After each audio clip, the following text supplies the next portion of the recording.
अगर हम मुगल सल्तनत की बात करें तो सबकी जुबान पर एक नाम सबसे पहले आता है और वो है बादशाह अकबर, जिन्होंने हिंदुस्तान पर करीब करीब 50 साल तक शासन किया है।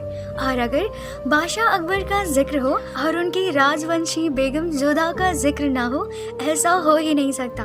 लेकिन आज जिन्हें हम मूवीज और फिल्मों में जोधा के नाम से जानते हैं, उनका असल नाम हरका बाई या हीर कुंवर था और वो आमेर के राजा भारमल की बेटी थी। लेकिन बाद में किन्हीं सियासी रंजिशों की वजह से अकबर ने हरका बाई से निकाह कर लिया था।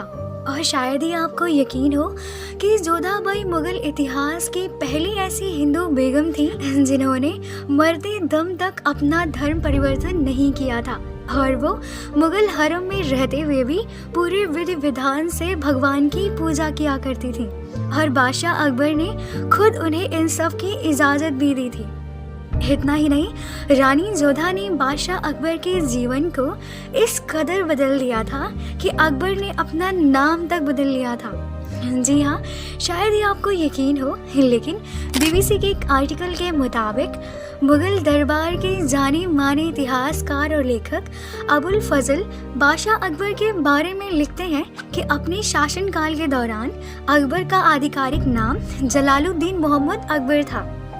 लेकिन अपने जीवन के आखिरी पड़ाव में मुगल होते हुए भी उन्होंने चुपचाप मोहम्मद अपने नाम से हटा लिया था और वो सिर्फ जलालुद्दीन अकबर ही रह गए थे। और बाद में उन्हीं को फॉलो करते हुए उनके वारिस और बेटे जहांगीर ने भी अपने नाम के आगे मोहम्मद नहीं लगाया था और वो अपने आप को सिर्फ नूरुद्दीन जहांगीर ही कहते थे।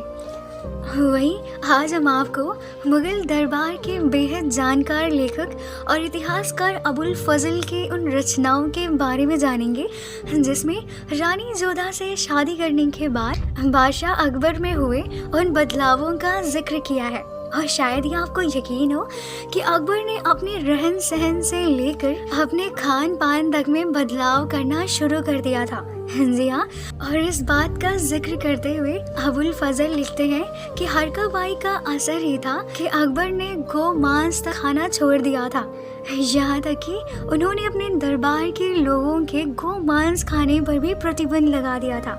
वहीं अकबर के इस फैसले की जहां गिने चुने लोग तारीफ कर रहे थे, तो वहीं उसका विरोध करने वालों की संख्या बढ़ी पड़ी थी।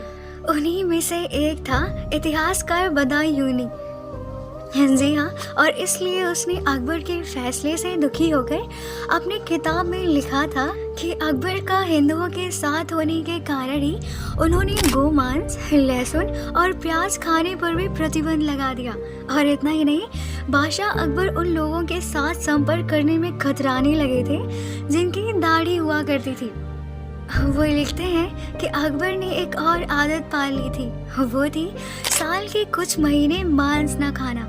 वहीं अबुल फजल उनकी इस आदत पर लिखते हैं कि महामहिम को अब गोश्त खाना पसंद नहीं है और बादशाह इस बारे में खुलकर बात करते हैं कि वो सिर्फ गंगा जल पीते हैं जो कि उनके लिए खास तौर पर मंगवाया जाता था।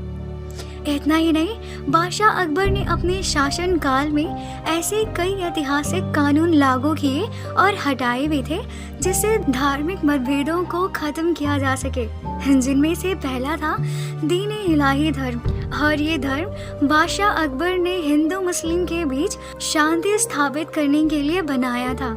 इतना ही नहीं, विकिपीडिया के मुताबिक बादशाह अकबर के दरबार में मुस्लिम सरदारों की अपेक्षा हिंदू सरदार ज्यादा हुआ करते थे।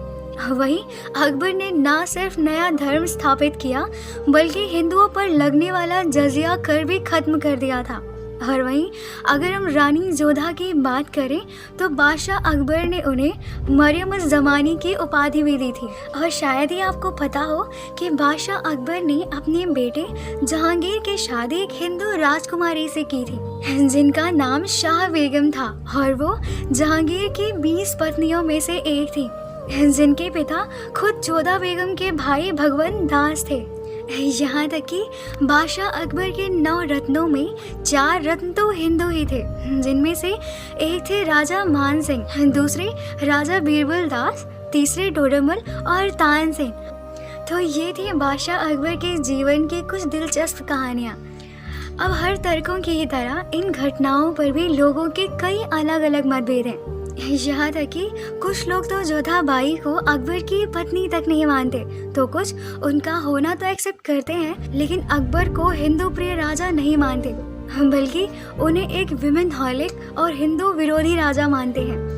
अब सच्चाई जो भी हो, लेकिन आपकी इस टॉपिक पर क्या राय है, कमेंट में बताइएगा।